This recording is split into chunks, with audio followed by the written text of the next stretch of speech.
So it's a little review here of UFC Fight Night, Emmett versus Murphy.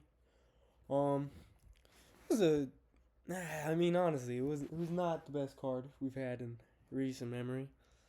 It was a pretty weak card, yeah, in general. There's a few bright spots, and that's about it. Yeah, a few bright spots.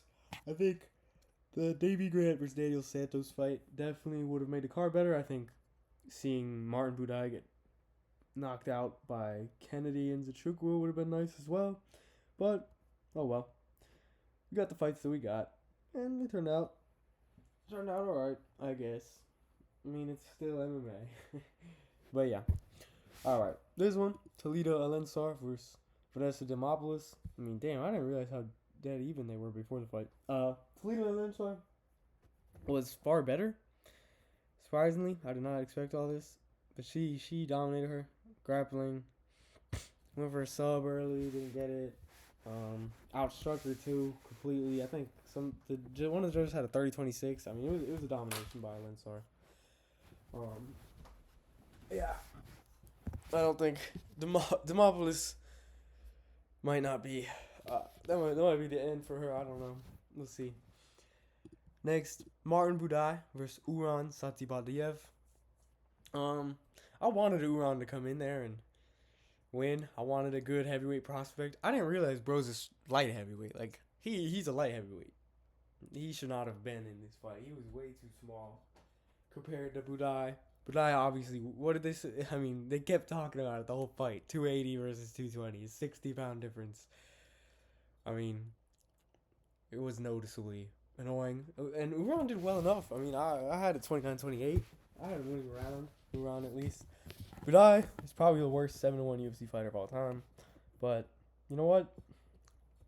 He's got his little title walk. The only loss is Shamil. I mean, hey, Shamil went off on him. But Uran will be interesting to see how he is at light heavyweight. I hope he goes down. And, yeah, start fighting there. Victor Henry versus Pedro Falcao. This one was a pretty good fight. Victor Henry looked good. He dropped him early, I'm pretty sure. If I remember right.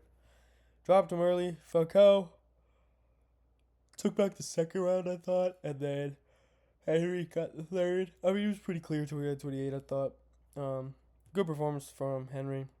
Henry's honestly, he's a very underrated bantamweight. But, I mean, he's quite old. Hard to think of, like, what you'd do next with him. But hopefully they give him a cool fight. He's not that bad. Pretty fun to watch, honestly. Loma Lukbunmi versus Stella Nunez.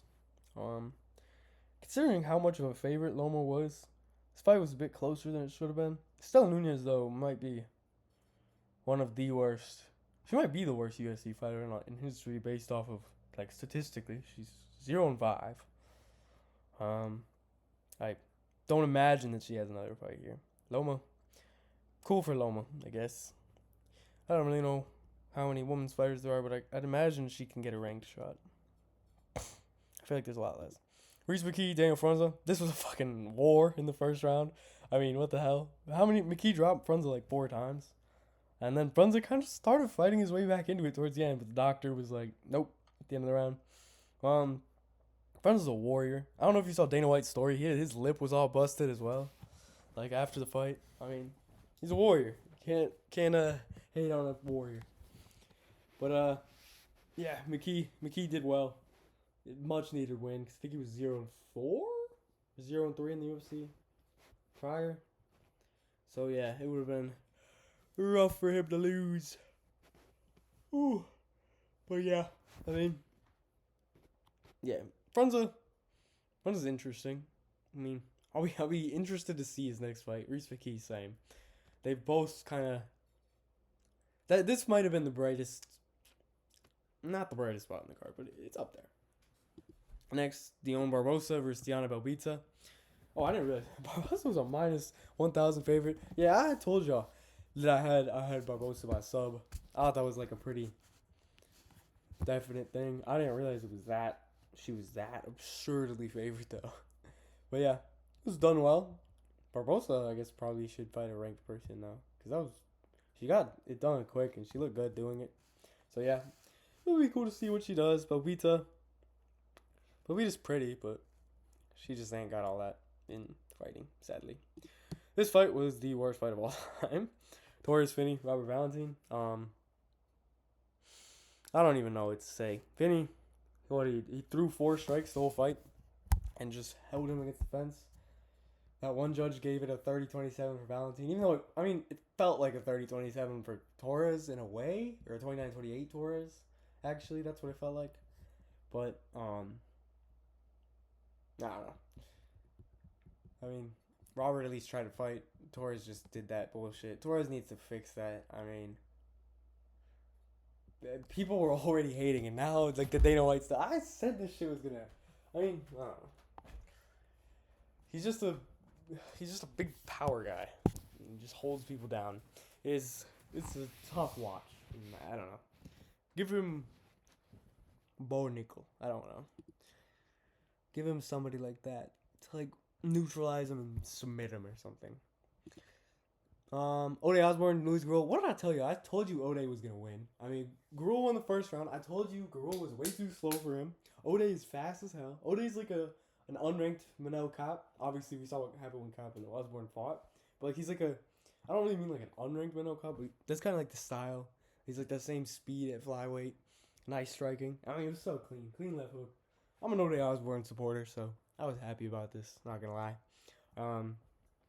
Ode, I don't know what to do, but that was a really much needed win for Ode. Gurul, I mean, it's just following that undefeated prospect losing. That O seems to not mean anything. At this point, I mean, what? Undefeated fighters went. I went 2-2, I guess, with Torres and. But still, two more losing. Gurul and Uran. Uran's was bullshit though. I mean, come on. But yeah, this was sick. I'm really happy about this. I knew Gurul looked a little slow. Gurul's good though. He won that first round. He's not a bad fighter. I just thought the Ode's speed was gonna be way too much in this matchup, and I'm happy I was right about that. Honestly. Brad Tavares, Gerald Meerschaert. This was a good one. I mean, it was a decent one. I love GM3. It's kind of a legend, classic guy. I mean, Brad Tavares is too. They both been around the game for forever. Tavares got the win. I thought it was pretty definite that he got the win. 29-28, 30-27. You could have gone either way, but I wanted Meerschaert to get the win. I had Meerschaert winning. I thought he'd be able to take him down, submit him. I genuinely had that belief. Like, it just like came to me that it was gonna happen, but nah. But go for Brad Tavares. Brad Tavares is in an interesting spot. He's kind of like, what do you do? I don't know. Maybe you have him take on, I don't know. Brad Tavares and Chris Curtis in there. I don't know if they've already fought. I feel like that fight might have already happened, but that just seems like a fight that would be pretty entertaining. I don't want to watch that, to be honest. Chang Ho Lee versus Cortavious Ramos. This was the bright spot in the card, I thought. Chang Ho Lee is probably the most... I mean, it's one fight. I don't know. I mean, what are they calling him? Korean Khabib and all? Korean Khabib? Korean Marab? Definitely more Korean Khabib than Korean Marab, I would say. And he got hands standing up, too. Bro, this is a legit bantamweight prospect. We needed this. Because that was 2 rounds. That shows, like, how the fighter is. He was a dominant motherfucker. I mean, he's a baller. Cortavious Ramos goes to 0-2 in the UFC. I don't even think he's an awful fighter, but... I don't know. He's just kind of... Well, he's entertaining, like I said. I mean, look at his nickname. Are you not entertained? Big gladiator things. But, nah, I mean... Chang Ho Lee's legit. He's probably... we're looking at a high-level bantamweight prospect. And the sky's the limit for him if that performance continues in the future. Genuinely, the sky's the limit. Next one. I was completely wrong about this. I mean, I did bring up that Sabatini's grappling could cause issues for Brito, but I didn't expect it to be at like a 30-26 rate. I mean, Brito couldn't do anything, and Brito has no fight IQ, dude. He like jumped. He tried to jump the guillotine, 3 times? Or he went for the guillotine 3 times, bro. And Sabatini just fucking, basically laid him for it. And, yeah, it was cool. I mean, no, it wasn't cool. That's just my ADHD talking. I'm not gonna crap. It was boring as shit to watch. I wanted Brito to chin him. I fuck with Brito. Brito's a character. I wanted him to be goofy on the mic, but we didn't get to see that. We got Pat Sabatini by a very clear decision, dominant decision, outclassed him. But then the main event, Lerone Murphy versus Josh Emmett. I was so right about this one. I said the jab and leg kick would be the reason for the win, and the leg kick was. I mean, the leg kicks were bothering Emmett. I won't even lie. He was bothering the leg kicks. Murphy. I mean, I know everybody's shitting on this and saying like he's like trash and all. I'm in like oh, gets smoked by anybody's in the top 5, whatever. I mean, I don't think he beats any of the top 5 when I really think about it, but I don't think he's that bad. Like, I think he genuinely, like, people were saying, like, oh, why do you say it's a masterclass? I mean, it was a technical masterclass in its own right. Like, I mean, you can't call it a masterclass. Bro got slammed. I had Emmett win the first 2 and then Lerone win 3-5. Or no, I had it. I don't even know what I had it. I had Emmett win the first and 4th, maybe? I don't know. Or maybe the first and 3rd. I don't even know. But I had it 3-2. That's what I remember. At least that was what my verdict scorecard was. It was 48-47 for Murphy. I don't think Murphy's that bad, though. Like, I'm interested what they're going to do with him next. Maybe, like, the winner of Yair and Pitbull. Let that be, like, a next number 1 contender. Because they put Evloev with Aaron Pico. Because for some reason they hate Evloev. And I don't even like Evloev. But, I mean, that's a ridiculous fight to make. Evloev's probably just going to grapple fuck it. Or maybe, yeah, I don't know. We'll get into that when that fight comes around. But, yeah, Murphy's not that bad. I really don't think he's that bad. I didn't think that fight was that bad. But, yeah. Emmett, you know, if he's not landing those overhands, it's tough for him. Yeah. Oh, well, that's my video. Like, comment, subscribe, let me know any thoughts y'all had. I don't know. Cool. Peace.